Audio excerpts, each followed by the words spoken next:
నేను చెప్పినట్టే పవన్ కళ్యాణ్ చేశాడు. అన్నైన నాగబాబుకి ఇచ్చేశాడు ఎమ్మెల్సీ. మరి చంద్రబాబు నాయుడు గారు టీడీపీ తరపునే కదా ఇచ్చారు. ఏం చెప్పారు వర్మకి పిఠాపురంలో?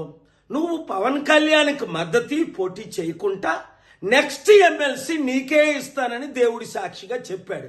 ఆ వర్మేమో అమరావతిలో, విజయవాడలో పవన్ కళ్యాణ్ చుట్టూ, చంద్రబాబు చుట్టూ తిరుగుతున్నాడు. అయ్యా మీ మాట నిలబెట్టుకోండి అని. బుద్ధుందా వర్మ? వాళ్ళ మాట నిలబెట్టుకోరని అప్పుడే చెప్పాను కదా. మరి ఈ మధ్యని పిఠాపురం మాజీ వైసీపీ ఎమ్మెల్యే దొరబాబు ఎవరోట మళ్ళీ జనసేనలో చేరాడు. ఒరే నాకు అర్థం అవ్వట్లేదు, అసలు మీకు బుద్ధి బుర్ర ఉందా?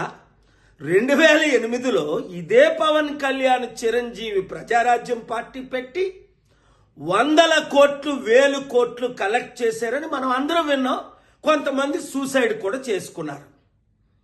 మరి అదే ప్రజారాజ్యం ఇప్పుడు జనసేనగా ఆవిర్భవించిందని అదే చిరంజీవి చెప్తున్నాడు. అంటే అర్థం ఏంటి? అదే పాలసీలతో వచ్చే ఎలక్షన్లో మరలా మేము 100,000 కోట్లు కలెక్ట్ చేస్తాం, మా కుటుంబం మాత్రం ఎమ్మెల్సీ, మంత్రి, ముఖ్యమంత్రి పదవులు అనుభవిస్తాం. తెలివైనోడు ఎవ్వడు ఆ పార్టీలో చేరడు. మూర్ఖులు, గుడ్డోలు, బుర్రలేనోళ్ళు మాత్రమే చేరుతారు అందులో. ఇంకా జనసేన కానీ టీడీపీ కానీ మన లైఫ్లో గెలుస్తుందా? 9 నెలలకే చాప్టర్ క్లోజ్. మొత్తం అంతా అవినీతి, అన్ని ఫెయిల్ అయిపోయారు అని స్పష్టంగా కనబడుతుంది కదా. వచ్చేది కేవలం ప్రజాశాంతి పార్టీయే, బడుగు బలహీన వర్గాల పార్టీయే.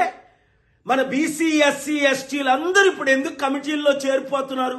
ఐఏఎస్, ఐపీఎస్లు మొదలుకొని మాజీ ఎమ్మెల్యే, మినిస్టర్ల వరకు.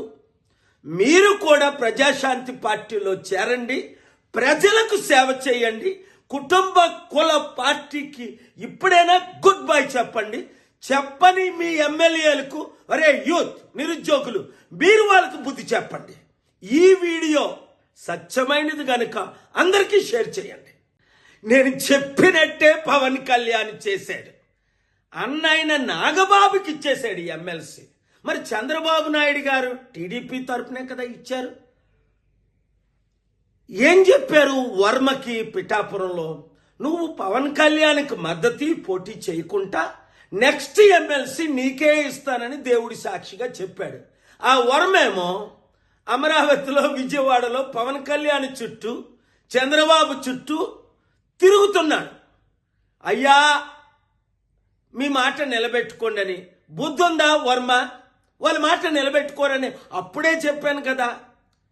మరి ఈ మధ్యని పిఠాపురం మాజీ వైసీపీ ఎమ్మెల్యే దొరబాబు ఎవరోట మళ్ళీ జనసేనలో చేరాడు. ఒరే నాకు అర్థం అవ్వట్లేదు, అసలు మీకు బుద్ధి బుర్ర ఉందా?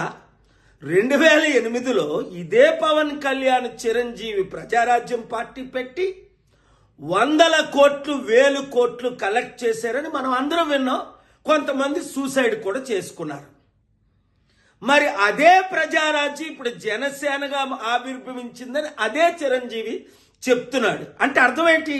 అదే పాలసీలతో వచ్చే ఎలక్షన్లో మరలా మేము 100,000 కోట్లు కలెక్ట్ చేస్తాం, మా కుటుంబం మాత్రం ఎమ్మెల్సీ, మంత్రి, ముఖ్యమంత్రి పదవులు అనుభవిస్తాం. తెలివైనోడు ఎవ్వడు ఆ పార్టీలో చేరడు. మూర్ఖులు, గుడ్డోలు, బుర్రలేనోళ్ళు మాత్రమే చేరుతారు అందులో. ఇంకా జనసేన కానీ టీడీపీ కానీ మన లైఫ్లో గెలుస్తుందా? 9 నెలలకే చాప్టర్ క్లోజ్. మొత్తం అంతా అవినీతి, అన్ని ఫెయిల్ అయిపోయారు అని స్పష్టంగా కనబడుతుంది కదా. వచ్చేది కేవలం ప్రజాశాంతి పార్టీయే, బడుగు బలహీన వర్గాల పార్టీయే. మన బీసీ, ఎస్సీ, ఎస్టీలు అందరూ ఇప్పుడు ఎందుకు కమిటీల్లో చేరిపోతున్నారు? ఐఏఎస్, ఐపీఎస్లు మొదలుకొని మాజీ ఎమ్మెల్యే, మినిస్టర్ల వరకు. మీరు కూడా ప్రజాశాంతి పార్టీలో చేరండి, ప్రజలకు సేవ చేయండి. కుటుంబ కుల పార్టీకి ఇప్పుడైనా గుడ్ బై చెప్పండి. చెప్పని మీ ఎమ్మెల్యేలకు, అరే యూత్, నిరుద్యోగులు, మీరు వాళ్ళకు బుద్ధి చెప్పండి. ఈ వీడియో సత్యమైనది కనుక అందరికీ షేర్ చేయండి.